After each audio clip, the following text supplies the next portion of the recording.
외식하는 자들에 대한 비유. 마태복음 15장 1절에서 20절 말씀입니다. 그때에 바리새인과 서기관들이 예루살렘으로부터 예수께 나와 이르되, 당신의 제자들이 어찌하여 장로들의 전통을 범하나이까? 떡 먹을 때에 손을 씻지 아니하나이다. 대답하여 이르시되, 너희는 어찌하여 너희의 전통으로 하나님의 계명을 범하느냐? 하나님이 이르셨으되, 내 부모를 공경하라 하시고 또 아버지나 어머니를 비방하는 자는 반드시 죽임을 당하리라 하셨거늘, 너희는 이르되 누구든지 아버지에게나 어머니에게 말하기를 내가 드려 유익하게 할 것이 하나님께 드림이 되었다고 하기만 하면 그 부모를 공경할 것이 없다 하여 너희의 전통으로 하나님의 말씀을 폐하는도다. 외식하는 자들아, 이사야가 너희에 관하여 잘 예언하였도다. 일러스되, 이 백성이 입술로는 나를 공경하되 마음은 내게서 멀도다. 사람의 계명으로 교훈을 삼아 가르치니 나를 헛되이 경배하는도다 하였느니라 하시고, 무리를 불러 이르시되 듣고 깨달으라.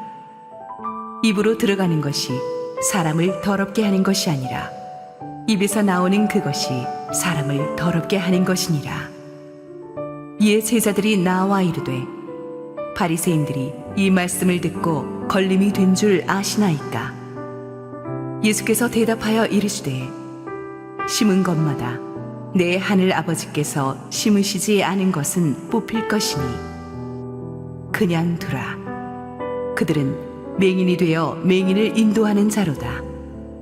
만일 맹인이 맹인을 인도하면 둘이 다 구덩이에 빠지리라 하시니, 베드로가 대답하여 이르되, 이 비유를 우리에게 설명하여 주옵소서. 예수께서 이르시되, 너희도 아직까지 깨달음이 없느냐? 입으로 들어가는 모든 것은 배로 들어가서 뒤로 내버려지는 줄 알지 못하느냐? 입에서 나오는 것들은 마음에서 나오나니 이것이야말로 사람을 더럽게 하느니라. 마음에서 나오는 것은 악한 생각과 살인과 간음과 음란과 도둑질과 거짓 증언과 비방이니 이런 것들이 사람을 더럽게 하는 것이요, 씻지 않은 손으로 먹는 것은 사람을 더럽게 하지 못하느니라. 할렐루야. 이 시간 함께 하신 우리 하나님께 감사와 영광의 박수로 올려드리겠습니다. 네, 이 시간 함께 기도하시고 하나님의 말씀 보겠습니다. 사랑의 하나님, 오늘도 그 크신 사랑으로 우리를 인도하여 주셔서 하나님의 말씀 앞에 서게 하심에 감사를 드립니다. 이 시간 말씀으로 임재하셔서 하나님만 영광 받으시고 우리에게는 그 크신 은혜로 채워 주시옵소서. 행하실 주의 일을 기대하며 살아계신 예수 그리스도의 이름으로 기도드립니다. 아멘. 예수님 당시에 이 바리새인들과 서기관들은 이 자신들의 외적인 것을 꾸미며 자랑하고 또 그것으로 자신들의 어떤 존재를 나타내는 데에 온 힘을 다 쏟았습니다. 심지어 하나님을 믿는 자신의 어떤 신앙의 모습까지도 그들 자신을 꾸미는 데 이용할 정도로 외식하는 자로 대표되는 인물들이 바로 이 바리새인들과 서기관들이었습니다. 그래서 그들은 사람의 마음에는 관심이 없었죠. 표면적으로 드러나는 어떤 외적인 말과 행동, 그런 모습으로 사람을 판단을 했습니다. 병을 고치시고 또 귀신을 내쫓으시면서 하나님의 나라를 선포하시는 그 예수님의 마음이 어디에 있는지를 보려고도 하지 않았습니다. 근데 외적으로 사람들이 예수님을 이렇게 많이 따르기 시작하니까 곧 자신들의 권위를 빼앗기고 그들의 명예가 떨어지는 일이 생길까봐 예수님의 사역을 멈추게 하고 싶었던 것이 바로 이 바리새인들의 속마음이었던 것이죠. 그들은 자신들의 속마음을 드러내지 않고 겉으로 이 문제를 찾아서 그것을 이야기하고자 예수님을 찾아서 나섭니다. 우리 1절과 2절 말씀을 함께 읽도록 하겠습니다. 시작. 그때에 바리새인과 서기관들이 예루살렘으로부터 예수께 나와 이르되 당신의 제자들이 어찌하여 장로들의 전통을 범하나이까? 떡 먹을 때에 손을 씻지 아니하나이다. 아멘. 이 바리새인들과 서기관들이 예루살렘으로부터 이 갈릴리까지 예수님을 조사하기 위해서 아주 먼 길을 찾아왔습니다.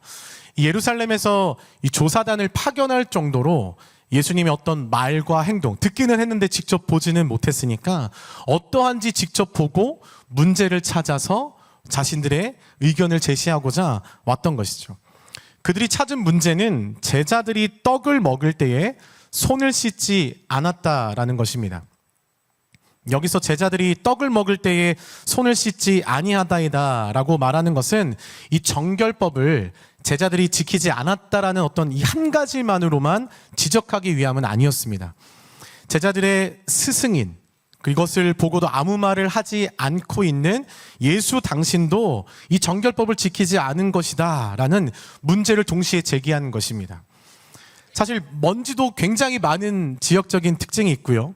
또 지금보다도 더 위생적으로 취약했던 어떤 시대적인 상황을 고려해 본다라고 한다면 식사 전에 손을 씻는 것은 어쩌면 당연한 것으로도 보입니다. 하지만 바리새인들과 이 서기관들이 손을 씻지 않은 것을 지적하는 이유는 깨끗하지 않고 비위생적이어서가 아니었습니다. 어찌하여 장로들의 전통을 범하나이까? 이라는 이 말씀에서 알 수 있듯이요, 자신들이 중요하게 생각하고 있는 그 장로들의 전통을 예수님과 그의 제자들이 지키지 않았다라는 그것을 지금 문제 삼는 것입니다.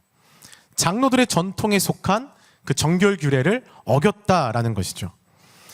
지금 이 바리새인들이 말하고 있는 이 전통은요, 전에 내려준 것이다 라는 뜻으로 장로의 어떤 유전을 이야기합니다.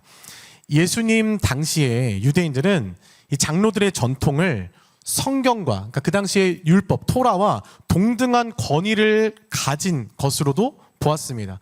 특히 이 바리새인들과 이 보수적인 랍비들은요, 자신들의 어떤 가르침에 권위를 더 부여하기 위해서 일부러 더 장로들의 전통을 인용하고 자주 사용했다라는 것이죠. 심지어 이 장로들의 전통과 율법이 만약에 율법과 충돌하는 경우가 생기면은 장로들의 전통을 율법보다도 더 우선시하기까지 하는, 정말 그 정도로 그들에게 있어서는 종교적인 계명과 같은 절대적인 권위를 가지고 지켜졌던 계명인 것입니다. 자, 이렇게 전해 내려온 유대인들의 율법을 문서화해서 생활 전반에 적용하는 해설집처럼 기록한 것이 이 미시나라는 건데요. 이 미시나의 4분의 1 정도의 분량의 내용이 무엇이냐면 바로 정결에 대한 내용입니다. 그 규례에서 유대인들은 음식을 먹기 전에 손을 반드시 씻었어야만 했습니다. 손을 씻지 않으면 그 부정함이 그 음식에 닿고 그 음식이 부정해지면 그것을 먹는 또 사람이 다시 부정해지는, 원래 정결 규례는요, 일상생활을 위한 규례는 아니었습니다. 이 구약에서 손을 씻는 것은 제사장들이 성막에 들어가기 전에 씻도록 규정되어 있었던 것이지 일반인들에게까지 적용되었던 법은 아니었던 것이죠.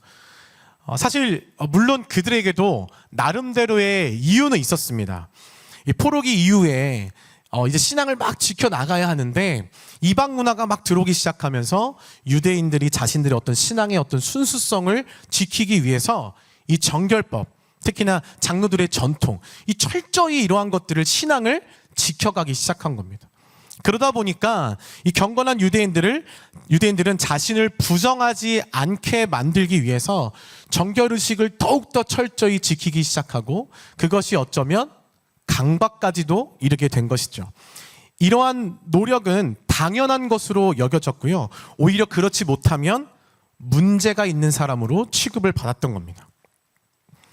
신앙의 순수성을 지키기 위함과 그리고 자신들을 부정하지 않게 만들려는 이 몸부림, 이러한 차원에서 장로들의 전통을 절대적인 기준으로 삼아왔던 그들에게 예수님과 제자들은 전통과 규례를 지키지 않은 정죄받아 마땅한 이 죄인들이었던 것입니다. 이에 대해서 예수님께서 3절과 6절에서 이렇게 대답을 하십니다. 우리 3절에서 6절까지의 말씀을 함께 읽도록 하겠습니다.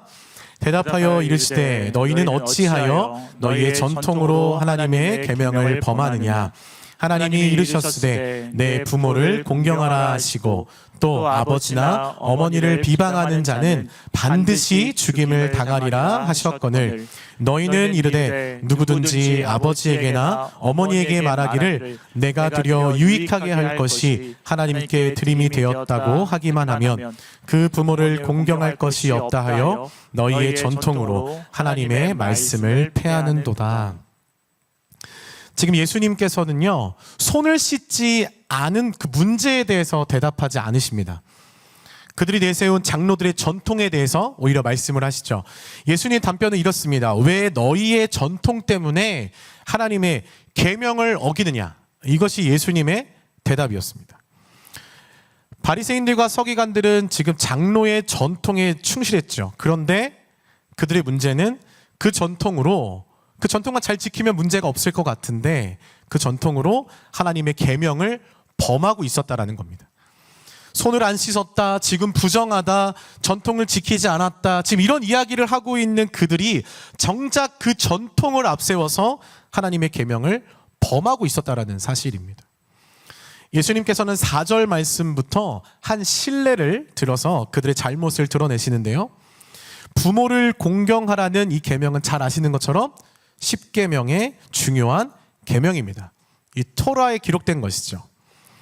가장 특별하고도 그들에게 있어서 아주 중요한 계명입니다. 자, 부모를 공경하라. 여기서 부모를 공경하라는 것은 항상 공경해야 한다라는 것을 의미합니다. 잘 들으셔야 됩니다. 항상 공경하는 것입니다. 단순히 부모님에게 잘하는 것 이상으로 재정적으로 그리고 모든 방면으로 부모를 돌보는 의무를 다해야 하는 것이죠. 이것을 제 아들과 딸이 들어야 되는데, 그런데 5절과 6절 말씀을 보면은요, 하나님께 드림이 되었다고 하기만 하면 그 부모를 공경할 것이 없다 하여 너희의 전통으로 하나님의 말씀을 폐하는도다, 이렇게 말씀합니다. 이 하나님께 드림이 무엇인가? 이 하나님께 드림에 대해 기록한 또 다른 본문을 우리가 한번 읽어보도록 하겠습니다. 마가복음 7장 11절 말씀입니다. 함께 읽겠습니다. 너희는 이르되 사람이 아버지에게나 어머니에게나 말하기를 내가 드려 유익하게 할 것이 고르반 곧 하나님께 드림이 되었다고 하기만 하면 그만이라 하고, 이 고르반은 하나님께 드리기 위해서 거룩하게 구별하여 따로 떼어둔 헌물을 의미합니다. 하나님께 바친 헌물, 하나님을 높이기 위해서 드린 예물, 아주 귀한 의미인 것이죠. 자, 그런데 시간이 지나면서 고르반이 무엇이든지 일단 하나님께 드린 것이 되어지면 사람이 그것을 함부로 사용할 수 없다라는 뜻으로 맹세하는 어떤 문구로도 이게 사용되기 시작한 겁니다. 만약 부모님이 도움을 필요로 해서 자녀에게 찾아와서 아들아, 그 아들이 대답을 하는 거예요. 부모님이 도움을 달라고 하는데, 아버지, 어머니, 제 재산은 이미 고르반입니다. 이렇게 말하기만 하면 자식으로서 마땅히 부모를 섬겨야 하는 의무에서 벗어나게 된다는 것입니다. 자녀분들 따라하지 마십시오. 지금 적용 안 됩니다. 고르반을 선포한 사람들은 부모 부양에 쓸 재물을 성전의 일부만 헌납하고 나머지는 전부 자기 소유로 삼기까지 합니다. 심지어 고르반을 재물 축적에 이용하도록 묵인해주고 그 일부를 뇌물로 받아서 가로채기까지 하는 제사장들이 예수님 당시에 있었던 겁니다.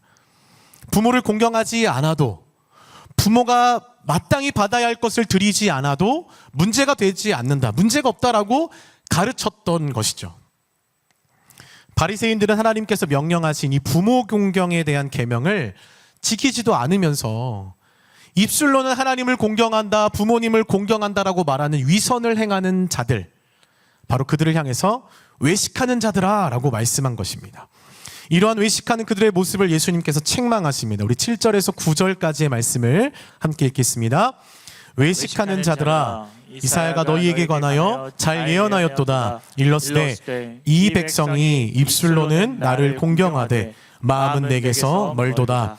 사람의 계명으로 교훈을 삼아 가르치니 나를 헛되이 경배하는도다 하였느니라 하시고, 외식하는 자들아, 예수님께서는 이사야 29장 13절의 말씀을 인용하시면서요, 그들의 마음이 없는 입술, 그러니까 마음이 없는 예배, 헛되이 경배함을 지금 책망하십니다. 위선이라는 것이 무엇입니까? 마음과 입술이 일치가 되지 않는 것이죠. 입술로는 하나님을 공경한다라고 말하지만 바리새인들과 서기관들의 마음은 하나님에게서 저 멀리 떨어져 있었습니다. 하나님의 뜻을 가르친다라고 하지만 하나님을 위한 그들의 행위와 그들의 전통을 지켜나가는 그 모든 것들이요, 결국엔 무엇이었습니까? 자신들의 유익과 이득을 위한 위선이었다라는 것입니다. 마음이 없는 입술, 거짓된 마음으로 하나님을 공경한다라고 하는 것은 하나님을 헛되이 경배하는 것이다. 하나님께서는 그 예배를 받지 않으신다라고 말씀하시는 것이죠. 예수님께서는 사실 그 사람이 만든 어떤 그 전통을, 그 자체를 문제 삼지 않으셨습니다. 성경이 말하고 있는 그 의도하고 있는 것에서 벗어나서 어떠한 전통을 만들어서 그것을 이용하고 그것이 하나님의 말씀보다 더 앞서게 되는 어떤 그런 결과, 그런 마음의 태도를 잘못된 것이라고 지금 책망하시는 것입니다. 교회는 성경의 가르침을 따라서 올바른 교리 또 전통 만들 수 있습니다. 만든 이후에 이것이 개인의 어떤 이익이 아니라 하나님의 말씀을 따라서 열매 맺고 더 풍성한 은혜로 나아가는 통로로 사용되어져야 한다라는 것이죠. 중요한 것은 이 백성이 입술로는 나를 공경하되 마음은 내게서 멀도다. 입술과 마음이 일치되지 않고 지금 바리새인들은요, 신앙생활 안에서 연기를 하고 있는 겁니다. 헛되이 경배하는 것이죠. 사랑하는 성도 여러분, 본래 우리 사람 안에 위선과 외식하는 모습이 얼마나 많이 있습니까? 어쩌면 많은 경우 우리가 만들어낸 전통과 같은 비본질적인 것들이요, 우리의 신앙과 삶이 그러한 것들에 포장된 채 살아가고 있는지도 모릅니다. 내가 중요하다 생각하는 것이 어쩌면 하나님의 말씀과 전혀 상관없는, 하나님의 뜻과 전혀 맞지 않는 불필요한 것일 수도 있다라는 것이죠. 뿐만 아니라 겉과 속이 다른 것, 겉으로는 주님 사랑합니다라고 말하면서 우리 안에, 우리 삶에, 우리 관계 안에서 주님을 사랑하는 것을 찾아볼 수가 없다라고 하면, 부모를 공경하지도 않으면서 장로들의 전통을 지키며 거룩하다 말하는 종교에 빠져있는 이 종교인들과 우리가 다를 바가 없다라는 것입니다. 본질이 아닌 이 비본질에 우리의 마음을 빼앗기고 있지는 않은지, 경건의 모양은 있으나 경건의 능력을 잃어버린 것과 같은 모습이 나에게 있지는 않은지, 겉으로만 우리를 꾸미고 외식하는 이 우리의 모습을 항상 하나님 앞에 내어드리면서 용서를 구하고 새롭게 옷 입는 그러한 정결한 이 믿음의 사람이 되시기를 간절히 소망합니다. 사부 예배가 시작되면서요, 우리는 우리의 마음과 입술을 통해서 뜨겁게 정말 온 마음 다해서 찬양했습니다. 그러셨죠? 네. 예배는 하나님의 임재 앞에 엎드리는 시간입니다. 하나님 앞에서 감출 수 없는, 숨길 수 없는, 속일 수도 없는 시간 속에 들어와 있는 겁니다.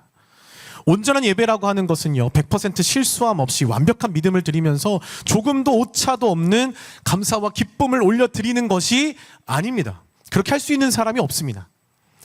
우리는 완전하지가 않죠. 주님만 완전하십니다. 그 완전하신 주님 앞에 우리의 약함을, 우리의 부족함을, 우리의 죄된 모습을 드리면서 그저 용서와 은혜를 구하는 것뿐입니다. 부족하기 때문에 몸부림치는 것뿐이죠. 그렇기 때문에 겉으로 입술로만 하나님을 찬양하고 경배하는 우리의 헛된 모습들이 있어서는 안 되는 것입니다. 입술로는 주님을 찬양하면서 우리의 마음은 세상을 찬양하고 세상의 것들을 추구하고 그것을 바라보면서 감탄하고 살아가고 있다라고 한다면, 입술로는 하나님의 은혜입니다 라고 말하면서 마음으로는 내가 내 힘으로 이루었다라고 말한다면, 입술로는 감사합니다라고 말하면서 하나님이 하셨어요, 감사합니다라고 하면서 당연한 것으로 여기며 살아가고 있다라고 한다면 그 모든 것이 다 헛된 예배인 것이죠. 오늘 하나님께 올려드리는 저와 성도님들의 이 주일 4부 예배가, 이 예배가 우리의 찬양이 이 입술과 마음의 고백이 하나님의 마음에 온전한 마음과 일치하여져서 감사와 눈물로 하나님을 경배하는 참된 예배가 됨을 믿습니다. 우리의 삶이 그렇게 준비되어져서 드리는 것이죠. 예수님께서는 바리새인들과 이 서기관들을 책망하신 후에 이 무리를 불러서 이제 그들에게 이제 이 말씀을 깨달을 것을 말씀하십니다. 우리 10절에서 14절까지의 말씀을 함께 읽겠습니다. 시작. 무리를 불러 이르시되 듣고 깨달으라. 입으로 들어가는 것이 사람을 더럽게 하는 것이 아니라 입에서 나오는 것이 사람을 더럽게 하는 것이니라. 이에 제자들이 나와 이르되 바리새인들이 이 말씀을 듣고 걸림이 된 줄 아시나이까. 예수께서 대답하여 이르시되 심은 것마다 내 하늘 아버지께서 심으시지 않은 것은 뽑힐 것이니 그냥 두라. 그들은 맹인이 되어 맹인을 인도하는 자로다. 만일 맹인이 맹인을 인도하면 둘이 다 구덩이에 빠지리라 하시니. 지금 바리새인들과 서기관들은 부정한 음식이 사람을 더럽게 한다라고 생각했죠. 그래서 손을 씻지 않음으로 정결 규례를 지키지 않고 있는 예수님과 이 제자들을 비판한 것입니다. 자, 그런데 예수님께서는 뭐라고 말씀하십니까? 반대로 말씀하십니다. 우리의 내면의 정결함이 중요하다라고 말씀을 하시는 거예요. 바리새인들은 마음이 부정했습니다. 그들의 어떤 장로들의 전통, 그들이 만든 규례로는요, 정결해질 수가 없었습니다. 그들 스스로 외적인 것들을 막 철저하게 잘 지켜나간다라고 해서, 또 지키는 것에 만족한다라고 해서 그것이 해결되는 것이 아니었다라는 것이죠. 지금 이 말씀을 들은 이 바리새인들과 서기관들은요, 예수님의 말씀에 아마 듣고 분노가 막 일어났을 겁니다.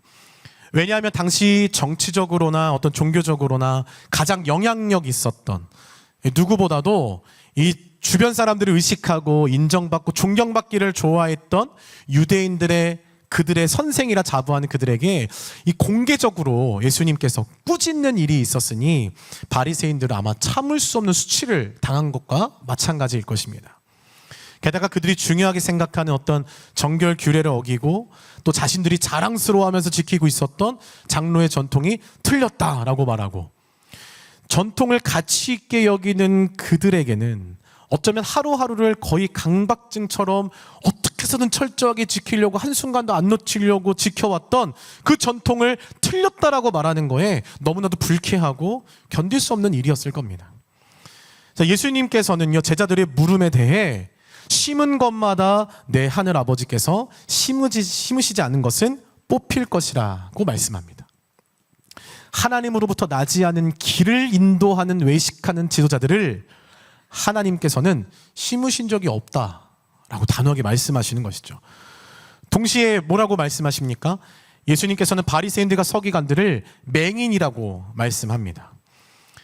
근데 당시 유대인들은요, 오히려 그들 자신이 맹인의 길을 인도하는 자요, 어둠에 있는 자의 빛이라고 생각을 했었습니다.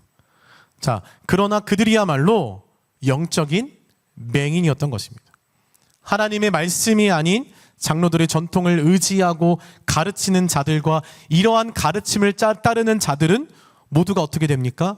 구덩이에 빠지게 될 뿐이다. 결국 하나님으로부터 나지 않은 모든 것은 무너지고 뽑히게 될 것임을 경고하시면서 강하게 말씀하시는 것입니다. 정말 무서운 것은요, 외식하는 자들의 가장 큰 오류가 무엇이냐면 내가 잘하고 있다라는 것이에요. 내가 남보다 잘하고 있고, 내가 정답이고, 내가 옳고, 내가 기준이라고 생각하는 것이 가장 문제인 것입니다. 그들은 자신들이 맹인임을 모르고 자신들이 맹인의 길을 인도하는 자라고 생각했죠. 하나님의 말씀이 아닌 자신의 전통이 우선되어지고 그것을 지키며 살아가는 종교적인 그 습관과 겉모습이 그들에게 점점점 어떻게 된 겁니까? 그들이 눈을 가리고 그들에게 의로움이 되어지고 자랑이 되면서 점점 눈이 멀게 된 겁니다. 내가 어떤 사역을 하고 있고, 내가 헌금으로 얼마를 내고 있고, 내가 직분이 무엇이고, 내가 교회에서 얼마나 많은 사람들을 알고, 어떤 분은 목사님들을 많이 아는 것조차도 자랑하시는 분들이 계시더라고요. 이러한 외식하는 우리의 모습들이 일어나지 않도록 우리는 항상 주의해야 하는 것입니다. 제가 목사라고 해서 나는 목사니까 난 역시 다르지, 이런 생각을 하는 순간 제 눈은, 영적인 눈은 멀기 시작하는 겁니다. 나의 약함을 바라보면서 내가 누구인지를 깨닫는 것, 내가 은혜 아니면 살아갈 수 없는 사람임을 아는 것, 내가 하나님의 긍휼하심을 입어서 오늘 하루를 주님 앞에 허락받았다라는 것을 기억하고 그 하루를 사는 사람, 이러한 자들에게 하나님께서는요 복을 주시고 은혜를 주시는 것인 줄 믿습니다. 그럴 때 영적인 맹인에서 벗어나서 하나님의 빛의 긍휼하심을 얻으며 살아가는 것이죠. 나보다 남을 낮게 여기고 내가 틀릴 수도 있다라는 것을 항상 기억하고 배우려고 하는 어떤 겸손한 어떤 이 자세를 가지고 삶을 살아가는 것이 하나님의 말씀을 듣는 우리에게도 너무나도 중요한 영적 자세임을 믿습니다. 이것이 우리가 맹인되지 않는 길임을 믿습니다.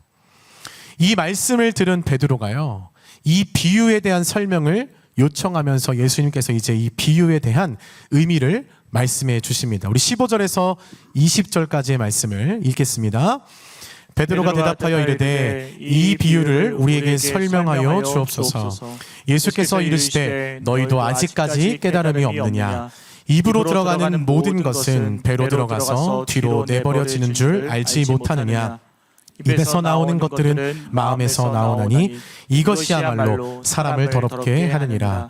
마음에서 나오는 것은 악한 생각과 살인과 간음과 음란과 도둑질과 거짓 증언과 비방이니 이런 것들이 사람을 더럽게 하는 것이요 씻지 않은 손으로 먹은 것은 사람을 더럽게 하지 못하느니라. 아멘. 예수님께서는 제자들이 무리와 마찬가지로 이 비유를 이해하지 못하는 문제를 지적하십니다. 잘 보셔야 됩니다. 내가 바리새인들의 문제를 이렇게까지 심각하게 지적하고 있는데도 아직도 너희들조차, 제자라고 하는 너희들조차 그것을 인식하지 못하느냐라고 말씀하시는 거예요. 우리도 무리와 마찬가지로 깨닫지 못할 때가 있죠. 그렇기 때문에 우리는 항상 진리의 성령 하나님 내게 오셔서 깨닫게 하여 주시옵소서. 우리가 말씀을 들을 때에 우리의 마음을 하나님 앞에 겸손하게 내어드리면서 예배하는 이유는 우리가 그럴 때 주의 말씀을 깨달을 수 있기 때문입니다. 예수님께서도 10절 말씀에서도 아까 말씀하셨지 않습니까? 듣고 깨달으라. 말씀을 듣는 것에 그치는 것이 아니라 듣고 깨닫는 은혜가 있어야 하는 것입니다. 듣고 깨닫고 돌아가서 삶으로 예배하는 변화가 있어야 한다라는 말씀이죠. 깨닫는다라는 것은 나를 돌아보고 말씀을 듣고 나서 나의 죄를 깨닫고 회개하고 하나님의 말씀으로 돌이키는 것, 우리가 찬양했던 것처럼 여호와께 돌아가는 것입니다. 근데 많은 경우에 듣는 것에 만족하기가 쉽습니다. 그러나 듣는 것에 만족하는 것은 굉장히 위험하죠. 좋은 강연을 듣는 것처럼 설교를 들으면서도 이런 말씀이구나, 말씀을 읽으면서도 이런 이야기구나 하는 것에, 이 듣는 것에 그치면 안 됩니다. 왜 그렇습니까? 예수님께서 우리를 그 다음 단계로 초청하셨기 때문인 줄로 믿습니다. 듣는 것도 중요하지만 깨닫기 위해 듣는 것이라는 사실을 우리는 기억해야 합니다. 들은 것으로 끝나면 무리가 되지만 듣고 깨닫는 자가 되면 제자가 되는 것이죠. 진리의 성령 하나님께서 내게 오셔서 하나님의 말씀을 듣고 깨닫는 은혜가 우리 모두에게 있기를 소망합니다. 17절부터는 11절의 그 비유에 대한 예수님의 해설이 등장합니다. 예수님께서는요, 지금 마음을 강조하고 계세요. 마음은 무엇입니까? 느끼고 생각하고 행동을 결정하게 만드는 아주 중요한 역할을 하는 것이죠. 18절 말씀은 사람을 더럽게 하는 것이 입 안으로 들어가는 음식이 아니라 이 마음에서 나오는 것에 있다라고 말씀하십니다. 마음에서 나오는 것이 무엇이라고 성경이 기록되어 있습니까? 악한 생각, 살인, 간음, 음란, 도둑질, 거짓 증언, 비방 이런 것들이 마음에서 나올 때에 마음에서부터 나오는 것이 그것이 우리를 더럽게 한다는 것이죠. 만물보다 거짓되고 심히 부패한 것이 마음이니라 라는 예레미야 17장 9절의 말씀과 같이요, 이런 것이 마음에서 나오기 때문에 그 사람을 더럽게 하는 것입니다. 외식하는 자의 문제가 바로 이것이었어요. 보기 좋게 보이도록 열심을 다해서 모든 온갖 거치장을 다 합니다. 온갖 꾸밀 걸 다 해요. 앞에서 보여지는 것을 다 하는 겁니다. 외적인 것에 모든 초점을 두었지만 정작 부정함의 근원이었던 이 마음은 바라보지 못하고 생각하지 못하고 그 마음을 해결하지 못하는 것이죠. 이 다 알 수 없는 것이 사람의 마음이라는데, 내 마음대로 되지 않는 것 또한 마음인데, 이 마음에서 나오는 것이 나를 더럽게 만든다고 하니 우리의 마음을 다스리는 것이 얼마나 중요하고 어려운지를 우리는 다시 한번 깨닫게 되는 것 같습니다. 모든 지킬 만한 것 중에 더욱 내 마음을 지키라. 생명의 근원이 이에서 남이니라. 이 말씀하심과 같이요, 우리의 마음을 그것을 지켜 애쓰며 몸부림치며 나아갈 때 우리의 입술에 변화가 일어나고 그 입술의 언어의 변화로 인하여서 우리는 생명을 살리고 생명을 얻는 열매를 맺게 됨을 믿습니다. 예수님을 믿고 따르며 살아가는 우리의 삶은요, 밖에서 강요되는 외적인 행동이나 어떤 규정보다 우리 안에서 나오는 속사람에게 통제되어야 함을 믿습니다.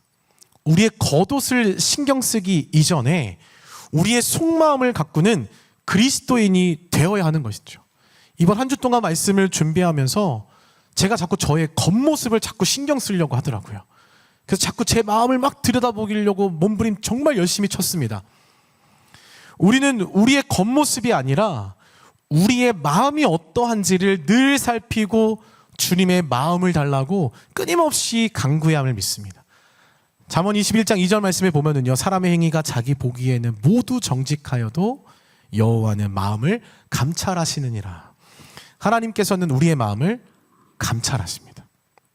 다 들여다보시고 다 하신다라는 사실입니다. 그렇기 때문에 선한 것 하나 없는 우리의 마음에 하나님의 말씀과 주님의 마음으로 채워지지 않는다라고 한다면 우리는 열매 맺지 못하는 나무와 같은 종교인이 되는 것이죠. 여호와여, 내 입술에 파수꾼을 세우시고 내 입술의 문을 지키소서라는 시편 기자의 말씀과 같이요, 여호와여, 내 마음에 파수꾼을 세우시고 내 마음의 문을 지키소서, 이렇게 날마다 고백하고 또다시 고백하는 우리의 신앙의 고백되기를 소망합니다. 사무엘상 16장 7절 말씀을 함께 읽도록 하겠습니다. 여호와께서 사무엘에게 이르시되 그의 용모와 키를 보지 말라. 내가 이미 그를 버렸노라. 내가 보는 것은 사람과 같이 아니하니 사람은 외모를 보거니와 나 여호와는 중심을 보느니라 하시더라. 우리의 종교적인 외모를 가꾸는 일에서 벗어나서요, 우리는 마음을 가꾸어 드리는 참된 예배자가 되어야 함을 믿습니다. 하나님께서는요, 우리의 외모를 보시고 감탄하지 않으십니다. 우리가 외적으로 얼마나 많은 것들을 지켜가는 것에 어떤 레벨이 올라가는 것, 그것에 하나님은 만족하지 않으십니다. 우리의 마음을 보시고 감동하십니다. 오직 우리의 마음만 보십니다. 주인의 마음을 시원케 하는 자, 하나님의 마음을 감동시켜드리는 저와 성도님들이 되시기를 주님은 오늘도 바라시는 것이죠. 지난 한 주간 살아가시면서 우리 성도님들의 마음은 어떠셨습니까? 그 마음과 그 마음밭을 잘 경작해 나가셨습니까? 우리의 마음을 잘 가꾸고 또 아름답게 경작하는 삶이 예수를 믿는 그리스도인에게는 가장 귀한 줄로 믿습니다. 우리가 교회에서 찬양하고 또 기도하고 섬기고 여러 사역팀에서 막 사역하고, 그래도 우리가 이 교회의 모습이 아니라 직장과 가정 안에 우리의 모습이 만약 교회와 다르다고 한다면, 사역할 때와 돌아가서의 우리 모습이 너무나도 다르다고 한다면, 이곳에서는 마음을 지키는 것처럼 겉을 포장했지만 가서는 마음이 다 무너져 내려 있다면 우리는 외식하는 자인 것입니다. 예수님께서는 말씀하셨습니다. 이런 것들이 사람을 더럽게 하는 것이 아니요, 씻지 않은 손으로 먹는 것은 사람을 더럽게 하지 못하느니라. 그렇다면 무엇보다도 매일의 시간 속에 나의 마음을 정결케 하는 이것이 가장 우선되어져야 함을 믿습니다. 우리의 마음에 선한 것이 하나도 없다라는 것을 고백할 수 있는 그리스도인이 되는 것. 그래서 내 모든 것을 다 아시는 주님께 주님, 선한 것이 하나도 없습니다. 이러한 나의 마음을 내어드리면서 긍휼과 은혜를 구하는 예배자. 이것이 하나님께서 기뻐 받으시는, 주님이 찾으시는 예배자인 줄로 믿습니다. 하나님께서는요, 오늘도 바로 그런 마음을 드리는 우리의 상한 마음, 선한 것 하나 없는 이 마음, 지금의 저와 성도님들의 마음을 내어드리기를, 주님의 마음으로만 채워주시기를 간구하는 그런 하나님의 사람을 찾고 계십니다. 보소서 주님, 나의 마음을 선한 것 하나 없습니다. 그러나 내 모든 것 주께 드립니다. 사랑으로 날 안으시고 날 새롭게 하여 주시옵소서. 주님의 마음으로 주의 성령으로 내게 채우사 나를 향하신 주님의 뜻이 이루어지도록 주님 역사하여 주시옵소서.